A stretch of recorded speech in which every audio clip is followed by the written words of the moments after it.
اعوذ باللہ من الشیطان الرجیم بسم اللہ الرحمن الرحیم۔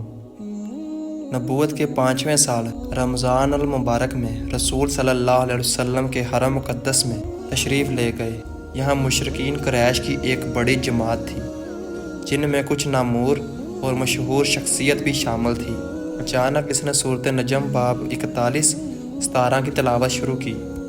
اللہ کے خوفناک کلمات ان پر بے خبر نازل ہوئے اور وہ فوراً ان سے دنگ رہ گئے۔ یہ پہلا واقعہ تھا کہ وہ سچی وحی سے چونکا۔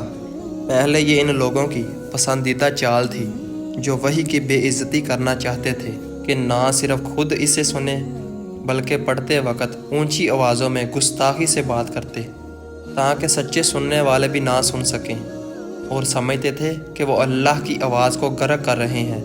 در حقیقت وہ اپنے لیے مصائب کا انبار لگا رہے تھے، کیونکہ اللہ کی آواز کو کبھی خاموش نہیں کیا جا سکتا۔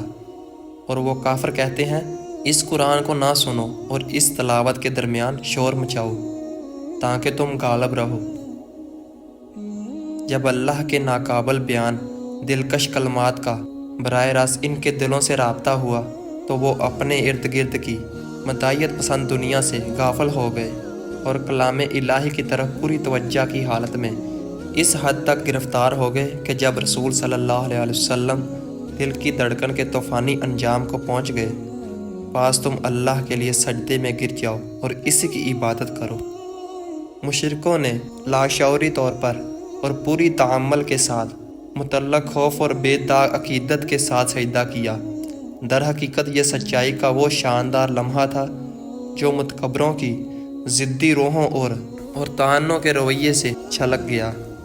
جب انہوں نے دیکھا کہ اللہ کے کلام نے ان کے دلوں کو فتح کر لیا ہے اور وہی کام کیا جسے وہ فنا اور نابود کرنے کی بھرپور کوشش کر رہے تھے، ان کے ساتھی مشرکین جو جائے واقعہ پر موجود نہیں تھے، ان پر سخت ملامت کی اور ان پر سخت الزام لگایا۔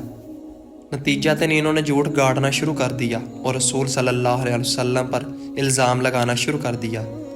آپ صلی اللہ علیہ وسلم نے ان کے بتوں کے ساتھ بڑی تعظیم کی ہے اور ان کے لیے مطلوب شفاعت کی تلاوت کو قرار دیا ہے۔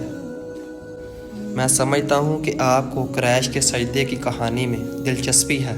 جب رسول صلی اللہ علیہ وسلم کو سورۃ نجم کی تلاوت کرتے ہوئے سنا، یہ ایک پیچیدہ بیانیہ ہے جس میں مختلف ترشیحات ہیں اور احترام اور حساسیت کے ساتھ اس سے رجوع کرنا ضروری ہے۔ کہانی کو دریافت کرنے کے کچھ محفوظ اور جامع طریقے یہ ہیں۔ قرآن کی ادبی خوبصورتی اور طاقتور منظر کشی پر توجہ مرکوز کریں۔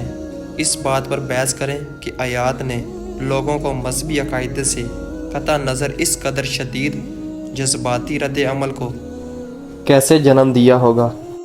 تاریخی سیاق و سباق پر غور کریں، معاشرتی اصولوں اور چیلنجوں کو دریافت کریں جن کا سامنا نبی صلی اللہ علیہ وسلم اور ابتدائی مسلمانوں کو ہوا، اور اس تناظر پر قرآن کا پیغام کس طرح گونجا۔